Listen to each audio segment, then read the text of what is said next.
Hey, welcome to the channel. And as you can see from the video, my friend's Lincoln was suffering from window rubberitis. They were dried out, cracked, and pretty much falling apart. But on the good side, they hadn't scratched the glasses yet.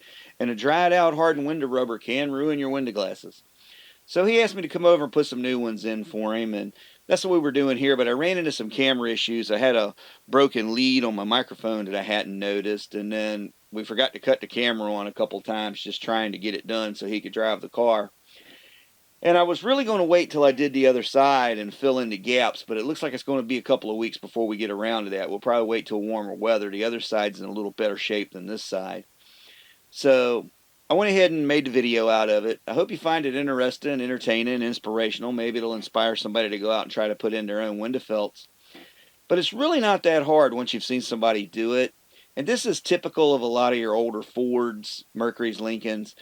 Some other manufacturers used the little staples like used on this car. Now this, of course, is modern in that it's from the 80s, but considering we're into the 2020 now, they're getting pretty old. So some of them are glued in now. Some still use spring clips. There's various applications out there, and as we do more window rubbers as the channel progresses, I'll show the different styles. But I hope you all enjoy this one, and let me know what you think.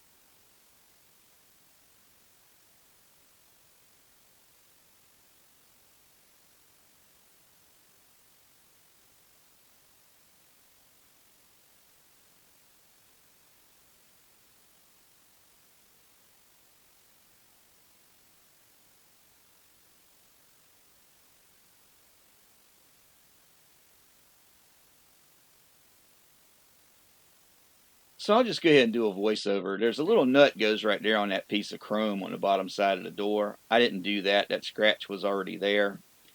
And then through this little pocket right here is the three little nut heads that hold the outside mirror on, or the side view mirror, whichever you want to call it. There's also a little screw hole, that top screw hole there that I don't have my finger on, holds that side piece of trim on.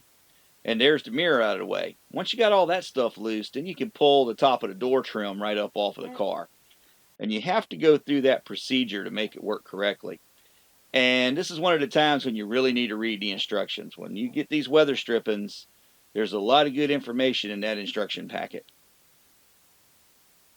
So here I'm just going to take this little screwdriver and work the factory staples out and get the old existing weather stripping off. Then I'm going to compare it to the new one and make sure the holes line up, clips line up, that sort of thing before we proceed. Because the last thing we want to do is go modifying the trim piece and then find that we've ruined it. And with these cars getting as old as they are, it's getting kind of hard to find some of these parts for them.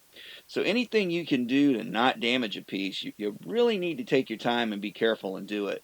And this comes into, like, if you get to work on something like a Studebaker or Packard, something like that at some point, or just trying to save yourself some money by not breaking things that aren't already broken, it's just back to good craftsmanship. Just something to keep in mind, and always try to practice. Don't damage anything. Find it, but leave it better than you found it. Now here I'm about to use the larger screwdriver for more of a hammer. And the reason I'm doing that is that stainless steel trim will bend real easy, and you don't want to hit it with a hammer, and I didn't have a small ball peen with me. So using the larger hammer or larger screwdriver handle as a hammer was enough to get the little screwdriver under to raise the staple up enough to grab it with the side cutters and prise it out without damaging anything. Okay, so here's a little issue that a lot of people have with reproduction parts. This big lip right here actually goes over the molding, but as you can see, the reproduction one doesn't have near, let me pull back a little bit, the reproduction one here doesn't have near enough lip. So we're dealing with two things. They do fit nicely as far as the clips line up, like these clips line up with the slots, but we got to drill a pair of holes at each one of these white lines for these staples to go through. Those do not line up. And then the other thing is, when this was the original one here, and somebody else's may be this way, but the pair that we're dealing with is not. See how far down the holes are for the staples? Where our felt isn't nowhere near as wide as the original, but it will work. And that's the little drill for the staples. I'm going to have to go in here and drill each pair of staple holes as we go. And you want to go all the way across. You don't want to do one end and then the other. That way you can line it up and keep it straight. So we'll get another pair of vice grips on here in a second to hold it. And they're not super tight. They're just snug to keep this from moving while I drill. And we'll work our way along, and that way we stay nice and straight to the trim, trim, whichever you want to call it.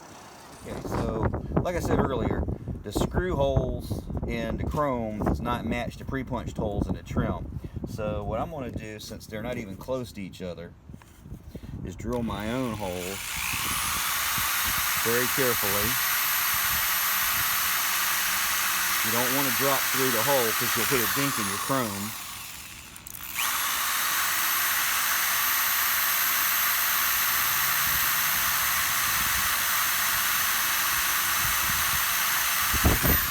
And what I'm doing, the vice grips is holding everything, but I'm making minute adjustments with the edge of my finger and the chrome out here to keep the top edge lined up.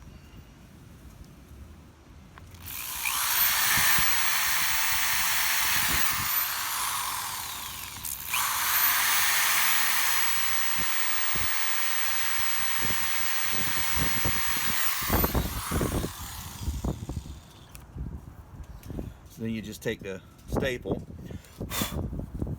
get the little bit of shavings out of there.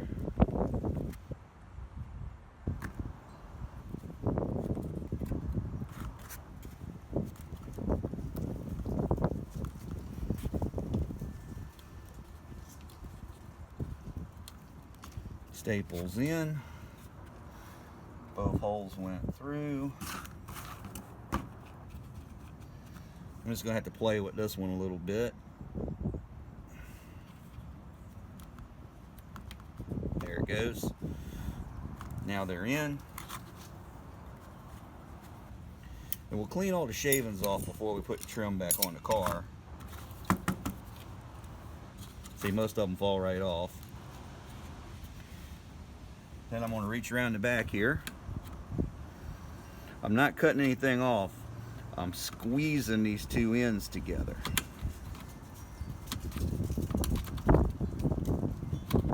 This will give us a starting point to reach back here with our linesman pliers, cable pliers, whatever you want to call them, and squeeze the staples down. And then now that we know we're in the right place, we'll do it one more time. And I'm so close to the end, this one's not wanting to go, so we'll grab it and bend it over.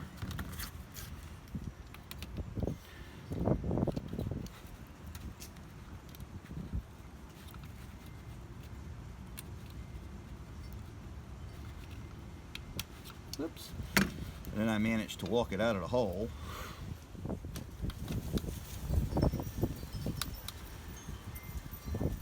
There we go.